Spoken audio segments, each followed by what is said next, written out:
you in a few hairy moments on stage for various press conferences and weigh-ins, but yesterday at the press conference, when a chair was lifted, you're probably thinking of bottles throwing from before. What was going through your mind? Yeah, no, I was worried about, those chairs are 15, 20 pounds, and he could have cut his finger, he could have broke his finger, could have cut his eye, a lot of things could have happened. So that's what I was thinking about, more than him actually throwing that chair. I was thinking about him hurting himself. I'm going to get some plastic lawn furniture up there from now on. Yeah. In comparison... And then I screwed up on the Carolina-Joanna fight and let her head butter, so... Was the commission okay with everything? Doing this for 16 years and you make mistakes sometimes. That one bummed me out. I was really bummed out. I haven't heard anything from the commission, but I was really bummed out about that all day yesterday. In comparison, on the weigh-ins today, Conor and Eddie didn't touch one another, but there was a lot of verbal going backwards and forwards. Could you hear what they were saying? Oh, yeah. I could hear what they were saying. No, they were saying the same stuff they were saying to each other at the press conference about what they're going to do to each other tomorrow. It was a lot of that. Trust me, what they said, I can't say, and you wouldn't be able to air anyway.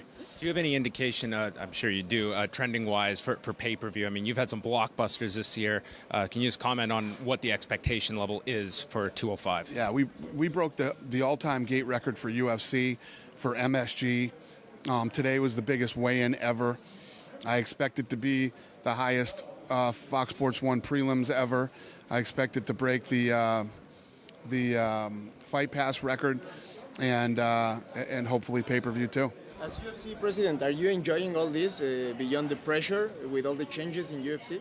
Yeah, listen, I have no pressure right now. This card is pretty much stayed intact as long as nothing crazy happens tonight. You know what I mean?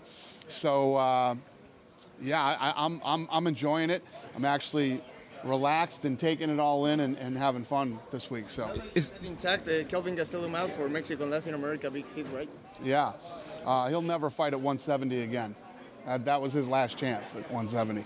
Dana, with the transition that the company's going through, can you just talk about some of what had to have been difficult decisions with key personnel that has been let go? And is this a state of transition right now for the UFC with the changes? Yeah, definitely. I think what's going on in this transition is absolutely normal when a company is taken over by another company. If you look, throughout the history of sales and takeovers and whatever else, it's absolutely normal.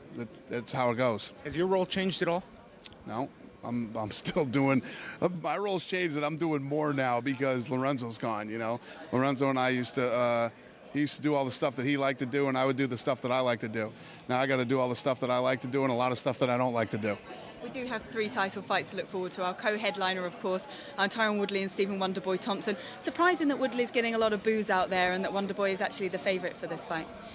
I think that Tyrone has made some bad social media choices and things that he's posted and stuff that he said. And that's how the fans are. Listen, say what you want about Conor McGregor. The reason people love him is because he is really, truly fight anybody, anywhere, anytime type of guy. Will CM Punk's next fight be in an octagon? I don't know. Has the decision been made? I just came out of left field. No, we talked once and we haven't talked again. We'll talk. I don't know. And finally, our 3rd title fight is Joanna, a Polish affair, Joanna and Carolina. You weren't expecting, obviously, for them to be quite so, attacking one another in the press conference, but Joanna is so far ahead of the rest of the strawweights. Is Carolina a matchup? I know you don't make predictions, but do you think we're going to see a good fight? Listen, anything's possible, This is the fight Joanna wanted. Joanna wanted to fight her. And let's not forget how good she looked in her last fight. Carolina looked in her last fight. She looked very, very good and beat a very, very tough Rose Namajunas. So anything is possible. Lastly, Donald Trump going to be here? No, he will not be here. After last week, is Tony Kukui Ferguson next in line? What's that? Is next in line Tony Kukui Ferguson for these guys? Oh, the Ferguson Dos Anjos fight was awesome. Tony definitely solidified his spot in this division. We'll see what happens here tomorrow night, and then we'll go from there. I don't know.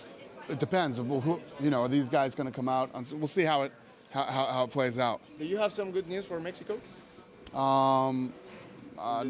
Yeah, UFC 205 tomorrow night. Good news, Mexico. Thanks, guys. Thanks, Dana. Cool. Thank you, guys.